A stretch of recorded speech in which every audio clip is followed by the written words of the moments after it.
Warning, due to YouTube's content restrictions, you can see this video in full on our uncensorable Odysee channel at video.freekeen.com. Committee on Criminal Justice and Public Safety, to which was referred House Bill 581 FN, Act repealing the Controlled Drug Act and establishing a committee to study the policy and statutory changes necessary to implement the repeal. Consider the same, report the same with the following resolution: resolve that it's inexpedient to legislate. Then of Karen Reed for the committee. Chair recognizes Representative Santonastaso. Thank you, Mr. Speaker. Mr. Speaker, today we have the opportunity to make a historic decision in the fight against the failed war on drugs. The bill before us proposes the complete deletion of the Controlled Drug Act in the state of New Hampshire, putting an end to this outdated and harmful policy once and for all.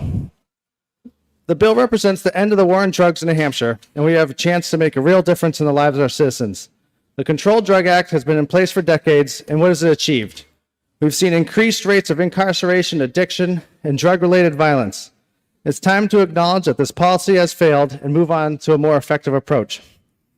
As we consider this bill, it's important to remember the lessons of history.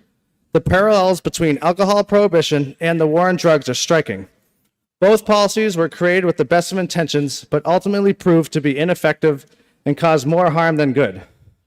During Prohibition, the government banned production, importation, transportation, and sale of alcohol in the United States. This resulted in an increase in organized crime, black market sales, and the spread of dangerous substances, all while failing to reduce the consumption of alcohol. Similarly, the war on drugs have been characterized by aggressive enforcement, mandatory minimum sentences, and a focus on punishment over treatment. This has led to a massive increase in incarceration rates, particularly for nonviolent drug offenses, and has done little to stem the tide of drug addiction and abuse. Instead, it created a black market for drugs, contributed to the spread of disease, and left countless families devastated by the consequences of this misguided policy. Prohibition was a failed policy that only increased violence and corruption, and the same can be said about the war on drugs. We have seen the devastation it has caused. It may be argued that this decision is too simple and the problem is more nuanced than just ending the war on drugs. But this bill will allow us to redirect our resources towards more effective drug policy, such as prevention, education, and treatment. Moreover, the public wants this change.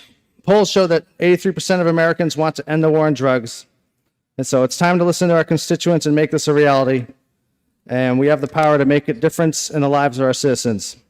In conclusion, I urge all my fellow legislators to support this bill. We have the chance to make history, to end the war on drugs in New Hampshire. So let's not overcomplicate it with endless hearings and meetings, and take action now to make a real difference. Thank you, Mr. Speaker. Does the member yield to questions? I yield to questions. Member yields. You may inquire. Thank you, Mr. Speaker. Thank you, Representative, for taking my question. It'd be really short here. Would you agree that the main accomplishment of the war on drugs over the last 50 years is that we now have drugs that are more available, more deadly, and less expensive than they were when we started this ridiculous war?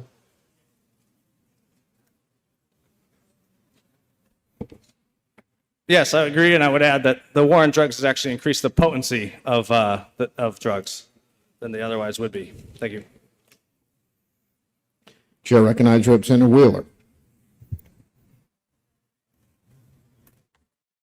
Thank you, Mr. Speaker. I rise to speak against the committee report. The war on drugs has failed. The Controlled Drug Act has failed. It has not stopped people from using or abusing drugs.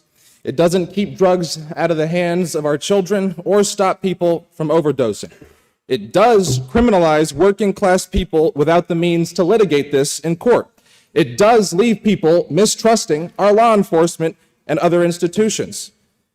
We've heard these arguments against drug laws and the drug war ad nauseum, so I'd like to just end with a quote from a man who helped pass the Controlled Drug Act. You know what this war on drugs was really about? The Nixon campaign in 1968 and the Nixon White House after that had two enemies: the anti-war left and black people. You understand what I'm saying? We knew we couldn't make it illegal to be either against the war or black.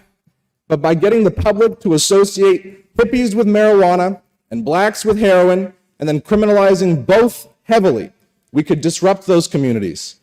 In 2018, Free Keene teamed up with LBRY.com to back up our YouTube. Libraries already protected more than one video that YouTube took down. Now, in 2021, our YouTube's been given a ridiculous strike for a 15-second promo from 2011 for harmful or dangerous content. Library doesn't have strikes or any way to take down videos. Our days are numbered on YouTube. Get the app at lbry.com or follow our channel on Library's new platform, Odysee, at video.freekeene.com.